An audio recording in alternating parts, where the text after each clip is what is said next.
Hello, this is Chelsea with the Real Progressives, and I am back this morning from Bismarck, North Dakota to answer some questions that you guys had from last night. I have a handy little list here of some of the questions that people had asked me. There were a lot of questions about general camp life and how we are surviving, and then also a lot of questions about actions and police interactions. So I'm going to start with the camp life questions. I have been here for 3 months now. I got here around September 1st. So I have been camping here since then. I am still in a tent. People have asked me about my personal accommodations. I am still in a tent. I have winterized myself by putting a two-person tent inside of a six-person tent that is layered with blankets and tarps. So the little tent inside actually stays pretty warm.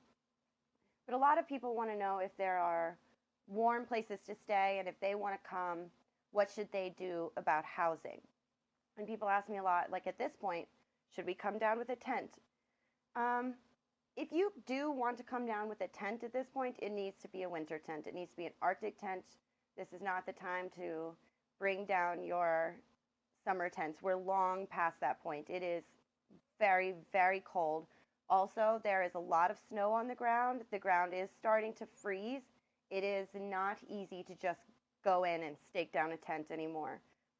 We're definitely at the point where it is harder to put up new structures without actual equipment. But we do have heated community sleeping areas. These are more like army tents, barrack style with bunk beds. So this is not going to be like a private living structure. This is anywhere from 20 to 40 people sleeping in one large tent with separate beds. There are also heated like meeting halls and media areas that can be used for sleeping at night. Even the kitchens can be used for sleeping at night. If there is no place that you have to go that is warm, you can take your sleeping bag and you can sleep on the floor in any of the kitchens. So while these are not, hotel accommodations, and for some that's very bothersome, is the idea of coming out here and not having personal space or not having, you know, a nice fluffy bed. That's not exactly the way that we are doing things here. You're definitely going to have to sacrifice some of your personal comfort, but at no point will we let anyone go cold in the night. If you come down here and you have nothing, you will be cared for. You will have a warm and safe place to sleep, even if it is not the most luxurious. And it's actually kind of fun to go get in those bunk beds with all of the water protectors who have been here for a while. It's a great place to get to know what's going on, get to know people, and get to kind of hear them talk in a way that you wouldn't necessarily do if you're just walking up to them throughout camp and saying hi. So those living spaces are a great place to bond and become part of the camp. So there are heated structures for people to go in if that is something that would be keeping you from coming here. People have asked about the kids. We still have a lot of kids. We still have a school during the day. We still have kids running around in their little coveralls and sledding down the hill. And that is another reason why we have those community areas, is so that kids and elderly and anyone who needs it can have a place to go that is safe and warm. And a lot of people ask, is it a safe place for kids to go at this point? Um, the things that are happening on the front lines, the actions that are occurring, the police interactions are not happening at the camp. They're not happening inside the camp. The police have never at any point accosted us inside of the camp. There has been no violence inside of the camp. These are all occurring outside of the camp. So you don't have to, if you have your children at the camp, or you're at the camp, or you want to come to the camp, but you don't want to be part of the actions, and you don't want to be in a position that you might be arrested or hurt by the police, that is not something that you have to worry about. If you are at the camp, you are fine. It is your personal choice whether you want to leave the camp and go to those frontline actions. The bridge is probably half a mile from the camp, and then Turtle Island is across the field, but they are, again, not near where we are actually camping and living. So it is still a safe place for anyone who would choose to come at this time. So don't let that deter you. Can people go in and out? People can still come in and out of the camp at any time.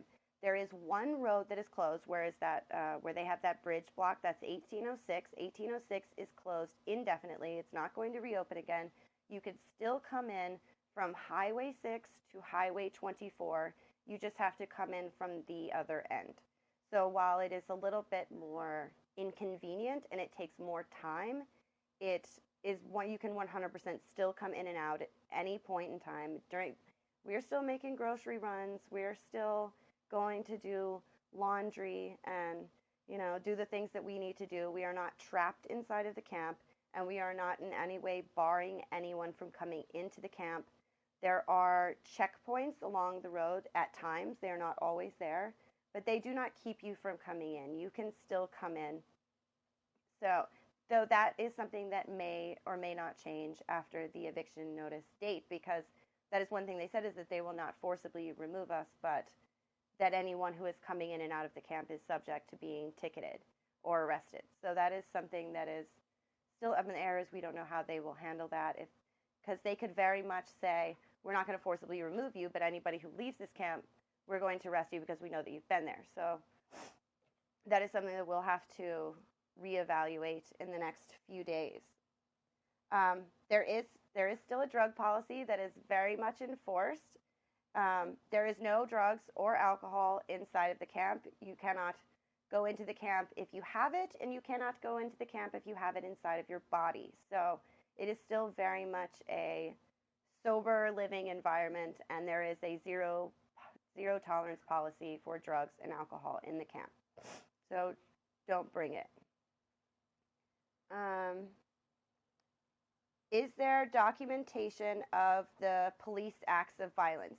Yes, we do have a legal team. We have a legal team that has been the one who has been bailing us out, that has been the one who has filed all the documents and kept records of who has gone to jail, who has not gone to jail, who has made sure that people return safely. And they have very clearly documented every single incident of police violence. Every time there is an action of whatever, if they're shooting or macing or arresting people, the next day there's a line outside the legal tent to give personal testimony, which will all be filed at some point.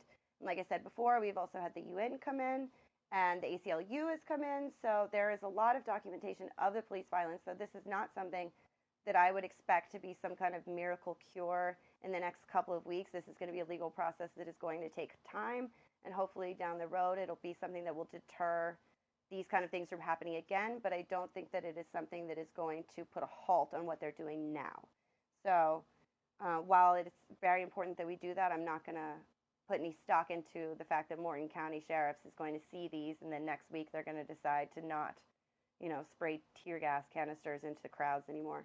I don't actually see that happening, but, people are working on it for the future and to make sure that there is some sort of justice imposed after the fact. Have I had any personal police interactions?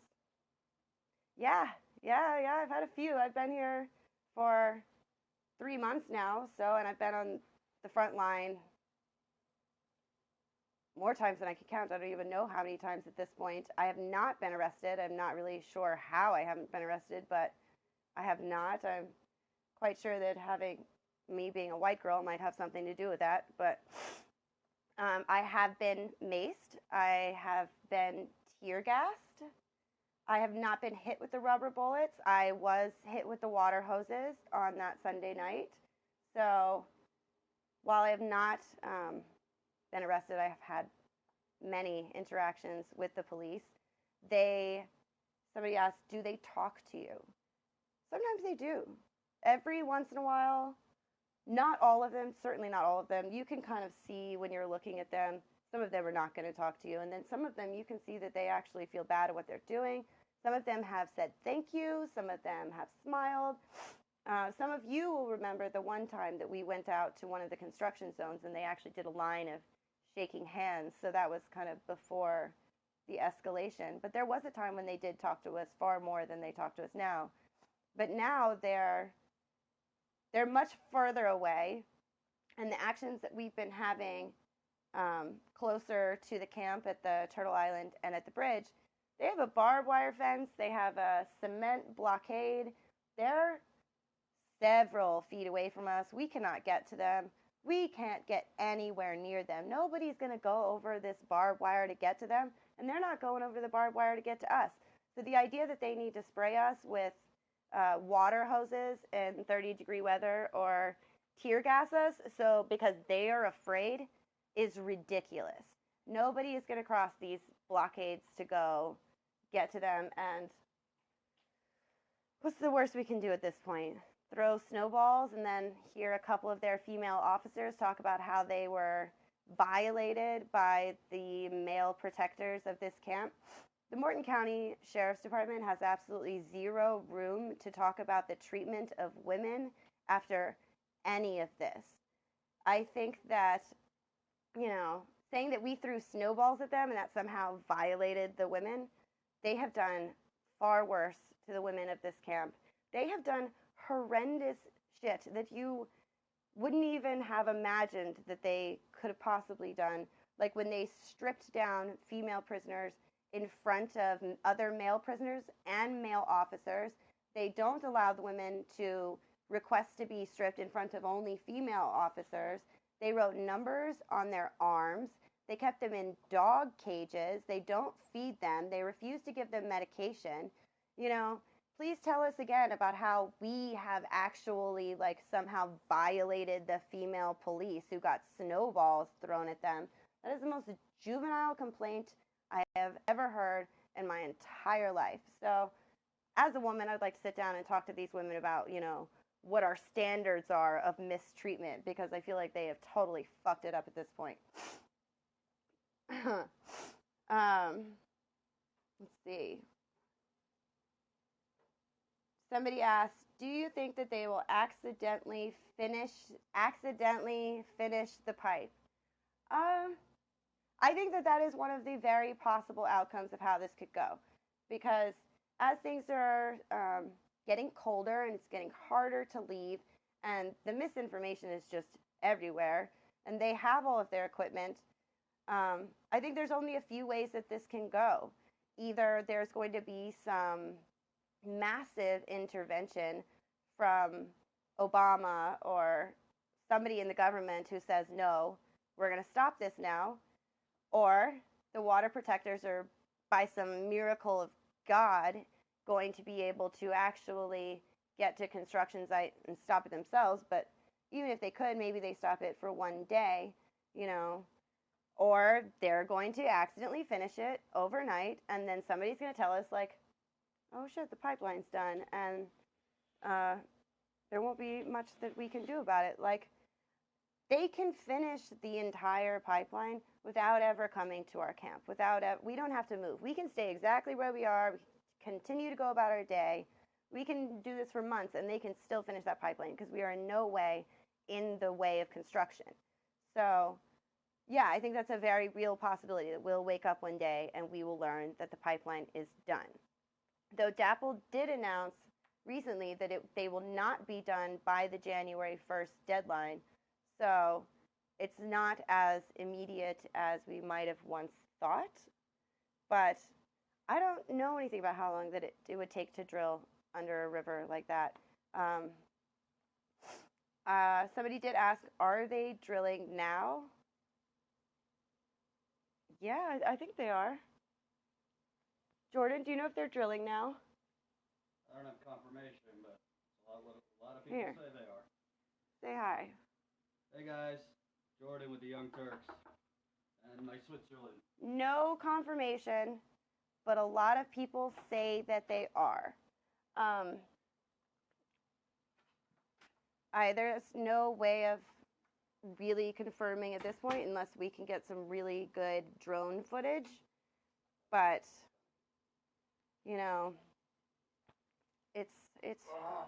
it's difficult to confirm one way or the other.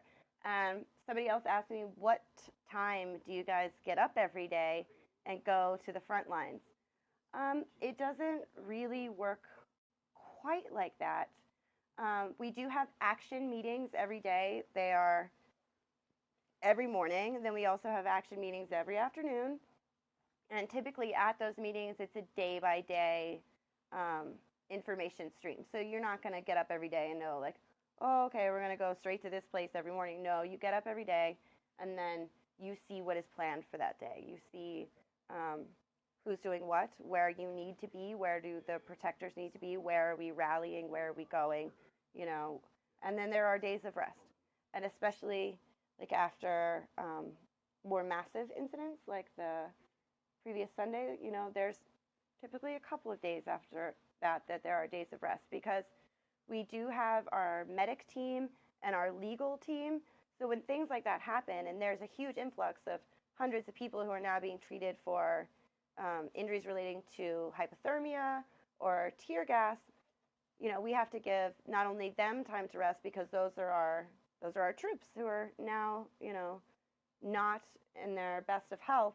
And then we also have to give our medics space, because we need them to be with us. We need them to go where we go. And if they are super taxed from whatever Morton County Sheriff's Department did the night before, it's not really an option for us to pull them out the next morning at 8 o'clock and say, it's time to go do something new.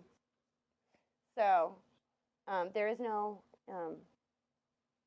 get up and go here every day. It's a work in progress. And a lot of, nobody here has ever done anything like this before. There are a lot of activists here, there are a lot of organizers here, but no one has ever been in this situation before. There has never been another Standing Rock before. So, you know, it's a learning curve, and we're doing the best that we can, and we are trying to combine our skill sets as well as, you know, taking in the input of new information, because there's no rule book for this. We're writing the rule book for this now, and, you know, with all the camps that are popping up now with Florida, Utah, and Pennsylvania, New York, Texas, you know, this is the rule book that we are building now here in Standing Rock of how we can do this better. And while there are mistakes being made, you know, we are learning from those mistakes, and we are going to grow from them for each experience that comes after this. So this is just the beginning. And I think that the things that we learn here will go on to bring us a lot more victories in the future. So, you know, it's a day-by-day thing. The rumors of 11,000 veterans being there. I'm seeing this everywhere. It doesn't look like there's 11,000 people, 11,000 new people in camp. So that would mean if there was 11,000 new veterans in camp, that would bring us to like 16,000 people. While, yes, there have been thousands who have come in, I don't quite think that it's 11. Maybe we will reach 11 by the time that they are done deploying here. But I don't think that there is 11,000 people here now. Do either of you have an estimate of how many veterans are here now? Okay, so Jordan says he thinks it's closer to 5,000. So we will find out today. We will find out today. So we are headed to a press conference with Tulsi Gabbard, who has recently arrived. My friends from Hawaii will be very happy about that. So we have to drive back into Cannonball now. At the pit stop. At the Cannonball pit stop to go talk to Tulsi Gabbard.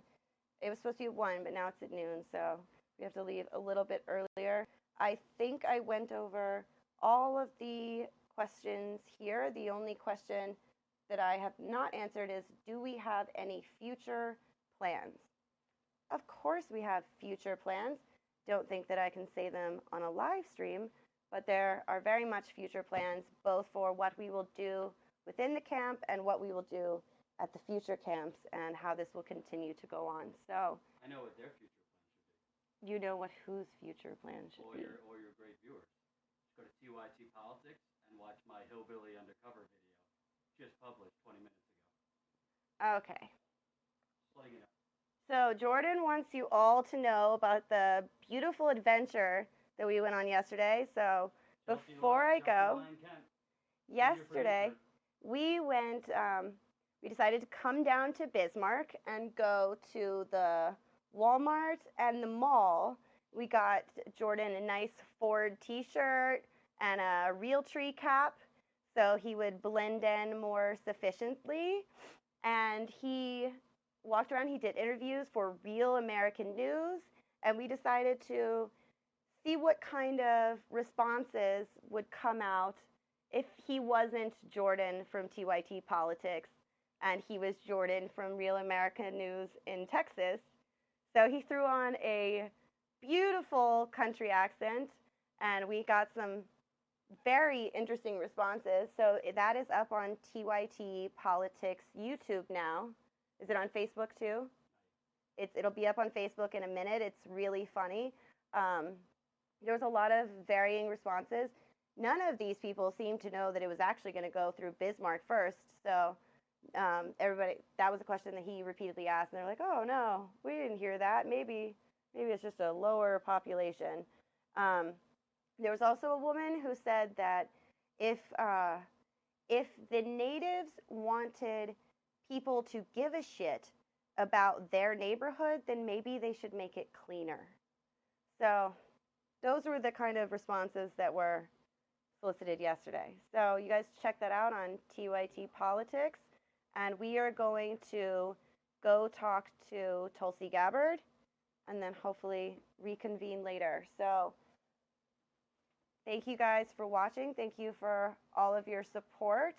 And feel free to send over more questions and we can do this again. Thank you.